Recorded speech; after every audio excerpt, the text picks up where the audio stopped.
news. Now, going to Dr. Corsi. Corsi is a senior staff writer for WorldNet Daily, WND. He's also an investigative reporter, emphasis on the investigative part, because he went down and looked at the actual executive order to see if it was filed, to see if it was signed. Guess what? It wasn't. What's behind that? Does Obama have so much contempt for the process that he doesn't even bother to sign his edicts anymore? Or is there something else there? Is he trying to distance himself from something that is impeachable? I want to get Dr. Corsi's take on that. Dr. Corsi, thank you for joining us. A great pleasure to be with you. Thank you very much. This is a very interesting case and is picked up by the Drudge Report. You've been a couple of days with this, and you verified with the National Archives librarian, Jeffrey Hartley, that yes, there has been no documentation filed about this executive order. Tell everybody about that. Well, it started, I got tipped off by a good friend on Wall Street who called me up yesterday, very early in the day, and said, you know, he couldn't find the executive order that Barack Obama signed implementing the speech on November 20th, when Obama addressed the nation and said he was going to recommend this deferred prosecution for the basically the illegal immigrant kids who have come into the United States, and to keep families together, basically. And I said, well, let me look for it. I started looking around. I said, well, you know, I can't find it either. So about halfway through the day, I realized that there was some sleight of hand being played here by the White House, because what Obama had done was give the impression, the White House gave the impression. I mean, I'm getting the press releases from the White House, the pool reports. I'm looking through those. The general impression is that there's going to be an Obama executive order signed. Obama flies on the 21st to Vegas in the airplane. He signs 2 executive orders on immigration. Wow. And pool reporters are allowed to watch this, but no print reporters or reporters that would ask questions are allowed into the compartment in the Air Force One where President Obama is making the signatures. And so everybody just assumed that those were the executive orders implementing the deferred prosecution to allow these 5 million work authorization visas to be given to the parents of the Dreamers. Yeah, that's what everybody was talking about. It's like a massive expansion of the Dreamer Act. Right. Everybody was talking about that. Everybody was saying he signed this executive order, and he's going back and forth saying that. Yeah, go ahead. Well, I mean, it's interesting because the 2 he signed had nothing to do with this. It had one, we created a task force to study new immigrants coming in the United States. The other said the secretaries of state and the secretaries of DHS should get together and find ways to save money and make more efficient the issuing of immigrant and non-immigrant visas. So neither one, and I found both of those in the presidential executive orders on the White House website filed appropriately, and I found the only implementing order had been a memo written by the Department of Human Services, Jay Johnson head, that was a memo instructing that they were going to do deferred prosecution on this class of Dreamer parents for 3 years, only 3 years. And there was nothing else that did it. So I began really searching around and realized then that Johnson had signed this memo but had not filed it in the Federal Register, which is another problem because federal agencies making rules, new rules, they're supposed to file them for comment in the Federal Register. So kind of the final couple steps I took were I contacted the Attorney General's office in Texas, Greg Abbott's office, because they had led the suit of 17 states filing against the Department of Homeland, against the Obama administration. Yes. And I decided I better figure out what that was about. And Abbott said, well, you know, they too had concluded there was no executive order. That it was all based on a memo that Johnson signed on his own authority. So we then contacted the National Archives, and the National Archives confirmed that they too couldn't find an executive order. So this was all sleight of hand. So as you point out, is head fake, question mark. Obama never signed an amnesty order. It was a head fake, like his swearing to uphold the Constitution was a head fake, right? Well, I think I've got another piece coming out shortly that tries to put this all together. But I think that the Obama people realized at the White House that they did not have the authority. Finally, they figured it out.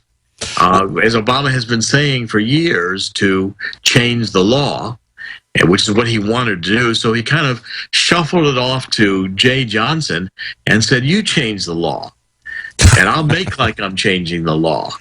This is unbelievable. Here's a guy who, as we pointed out many times, he said 22 times, "I'm not a dictator. I can't just arbitrarily change the law." Then he says, "I changed the law." He talks about his executive amnesty that he's done. And then when he's heckled by people who wanted him to do more, he says, "I changed the law for y'all." Well, and then he comes back and says this colloquial speech, and yet he didn't even bother to sign or file any of this stuff that was all a head fake, right? And so, I'm kind of, I think there's some serious legal ramifications of this, which is what I'm writing about today. But I mean, first of all, in the context, when I wrote The Obama Nation, it was 2008 about Obama. I said he was, never experienced as an executive. He's a radical leftist, Saul Alinsky trained, community organizer, and he'll tell you what you want to hear.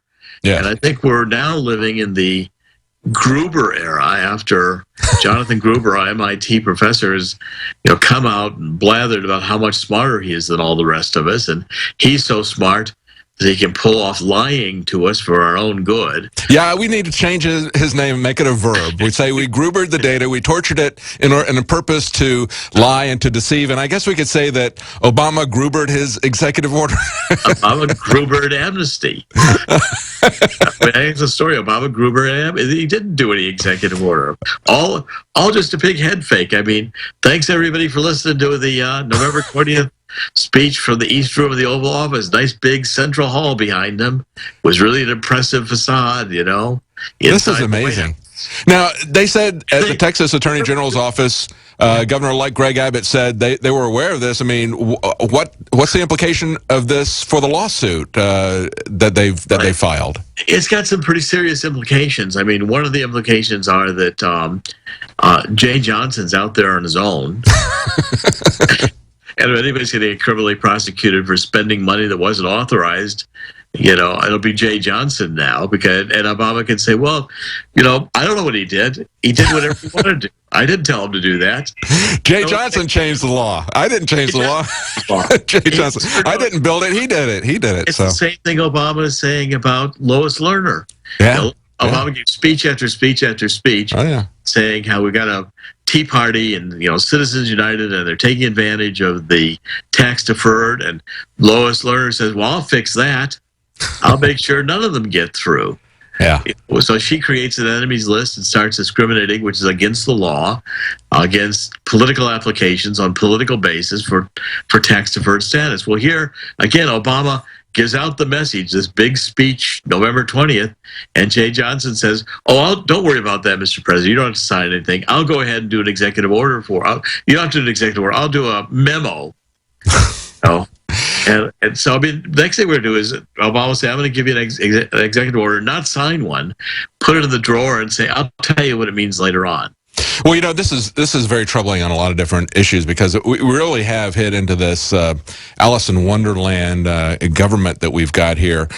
Even my previous guest, Joe Wolverton, talking about the UN Arms Trade Treaty, they're saying they're going to declare that that's effective on December 24th. Now, we haven't ratified that in the Senate, and yet we've had John Kerry, Secretary of State, sign the UN ATT, and of course it brings up a lot of questions about really what they're doing under color of law, things that they don't have legal authority to do, that they're just completely bypassing Congress, having department heads or having bureaucracies take action, and then knowing that the Department of Justice has got their back if anybody comes after them for criminal operations like we see with the IRS. Well, exactly. I mean, the thing that really amazed me about the immigration, the non-executive order, was that the White House took so many pains to cover this. First of all, we go back very carefully. They only said executive action, which means just a policy statement, not executive order. But nobody picked that up, especially when Obama flew the next day to Las Vegas and made this big deal of signing 2 executive orders on immigration letting them photograph all that. So, of course, everybody thought he was signing the executive orders that implemented the dreamers' amnesty for the parents that he had promised the night before in the speech from the East Room. But that isn't what he did. He created a couple task forces and told people to go study things. I mean, it's ridiculous. When I look at this, it reminds me of these cases people are looking at of excessive police force, where they're looking at this and saying, wait a minute, we don't really have a prosecutor who's really interested in investigating this. You know, we've got Obama, who is essentially killing, or has killed, many segments of this economy, killed our legal system, is trying to kill our economy. And of course, we got a Department of Justice prosecutor who's basically sitting on the sidelines and saying, I don't care if you use the IRS as against your political enemies. I don't care if you do this. I don't care if you do that. Basically giving him a pass. This is the entire country that's being killed with this kind of lawlessness done under color of law. And making it look like law procedures are being used. That's that's what's so offensive about what Obama's done here. And it made me wonder too. You know, I've also written about Vice President Biden has been to the Inter-American Bank, and he said we're going to give refugee status to the next wave of so-called unaccompanied minors coming from Central America. Well, refugee status is a term of the United Nations, and so I'm wondering if Obama is going to apply UN law and say these kids get into the United States with a real pass and a special route to citizenship because they're refugees under the UN. I mean, you know, you could even start sending airplanes down to El Salvador, Honduras, and Guatemala at the expense of the federal government to pick these kids up as refugees to save them the indignity of coming across Mexico to illegally cross into the United States. Oh, yeah. I think some people have suggested that. You know, that's the thing, is we cannot take and care for all of the poor of the world. We can try to, in the past individuals have, the government has tried to help people to get a leg up, to get started on in their own economy, but basically no country can take on everybody as Obama wants to do unless you want to deliberately implode the economy in a Cloward and Piven strategy. And of course, that, I believe, is what is there. So he's directly attacking our economy, attacking our energy industry, going to China, negotiating this deal with them, saying that we're going to reduce our energy output by 25% over the next 11 years. But China can continue to build these dirty power plants because this is all in the name of global warming. Yet global warming doesn't seem to be a problem when the Chinese are doing. They can continue to build their energy production for the next 16 years and then cap it. No decline for them, even after they've been building it for 16 years. So we see that he's trying to take down the economy. He's trying to take down our legal system. And, of course, the Republicans are playing ball with him, aren't they? Well, I mean, first of all, it also means you can't believe anything Obama says, which is something, it's a point I've been making from the beginning. This guy will tell you what you want to hear. He'll create an illusion that he's being illegal when behind the scenes, you know, he's got this you know, the slippery deal going on with Jay Johnson. You know, hey, wink, wink. I mean, two organized criminals couldn't have done it better. Let's go outside and talk. We don't want to talk this deal in here. Don't let it be you that made the deal, boss. We'll let this guy down the road make the deal. I mean, it's all the insulation. Well, you know, Dr. Corsi, I didn't sign anything. Yeah. Well, when I look at that, in a sense, I see a parallel to what our legislative branch has been doing for a long time with the regulatory agencies. I know Rand Paul has addressed this to some extent with a lot of reforms because they don't want to take the heat for a lot of unpopular things. So in many cases, what they'll do is they'll create an agency, give it broad mission strokes, but not write the actual laws and let the laws be written by these unelected bureaucrats. And then if they step over, the Congress can come in like knights on white horses and say, we're here to rescue you from this regulatory overreach. They've been putting this off to the regulatory agencies in the same way that Obama is putting this executive order off on Jay Johnson, haven't they? Well, and there's a comparability. I mean, certainly the EPA and eliminating coal on the basis of Clean Air or Clean Water Act. I mean, that's legislating. Yes. And here you basically got to this is legislating. This is saying, you know, a class of people that should be deported We're just not going to deport them. I mean, this is not prosecutorial discretion. Prosecutorial discretion to me means, I'm the district attorney and I'm not going to bring this case to criminal trial because there's not good enough evidence. It doesn't mean that, hey, anybody who goes through a red light's okay with me because I don't have time to prosecute anybody. That's right. That's right. Absolute criminal behavior.